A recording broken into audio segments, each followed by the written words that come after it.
आज हम बात करने वाले हैं डॉक्टर एपीजे अब्दुल कलाम के बारे में, जिन्हें मिसाइल मैन के नाम से भी जाना जाता है। डॉक्टर एपीजे अब्दुल कलाम का जन्म 15 अक्टूबर 1931 को तमिलनाडु के रामेश्वर कस्बे में एक मध्यवर्गीय परिवार में हुआ था।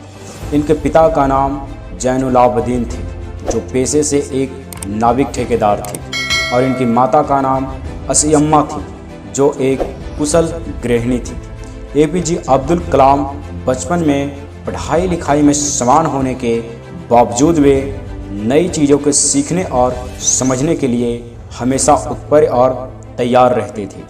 उन्होंने अपनी प्रारंभिक शिक्षा रामेश्वरम के प्राइमरी स्कूल से प्राप्त किए और उच्च शिक्षा रामनाथपुरम के स्वीडजर हाई स्कूल से प्राप्त किए। सन 1950 में इंटरमीडिएट की पढ़ाई के लिए उन्होंने तिरुचिरापल्ली के जोसेफ कॉलेज में बीएमसी में दाखिला लिया। बीएमसी की पढ़ाई पूरा करने के बाद उन्होंने दक्षिण भारत के तकनीकी शिक्षा के लिए मशहूर एक विशेष संस्था मद्रास इंस्टीट्यूट ऑफ टेक्नोलॉजी में दाखिला लिए। उन्होंने वहां उड़ान से संबंधित मशीनों के बारे में अध्ययन किए और अंतरिक्ष विज्ञान में स्नातन की उपाधि प्राप्त किए। स्नातन के बाद वे रक्षा अनुसंधान एवं विकास संगठन यानी डीआरडीओ में चुने गए।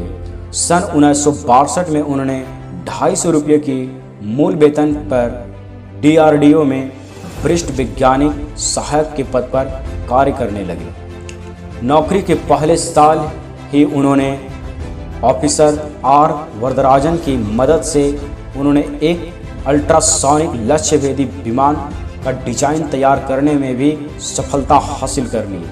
सन 1962 में ही उन्होंने भारतीय अंतरिक्ष अनुसंधान संगठन में आए, जहां उन्होंने सफलतापूर्वक कई उपग्रहों प्रेक्षणों परियोजनाओं में अपनी भूमिका निभाई। भारत के पहले स्वदेशी उपग्रह यान SLV-3 के निर्माण में भी महत्वपूर्ण भूमिका निभाई।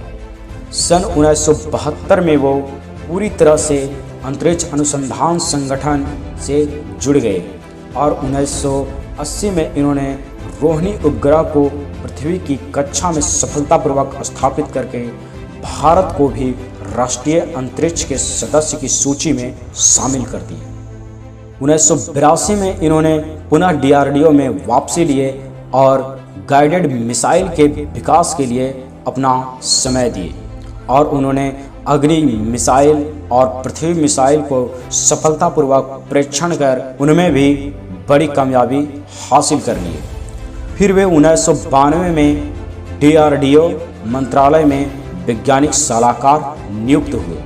उन्हीं के देखरेख में भारत ने 1998 में अपना दूसरा सफल परमाणु परीक्षण किए और भारत के परमाणु शक्ति से संपन्न राष्ट्र की सूची में शामिल कर दिए।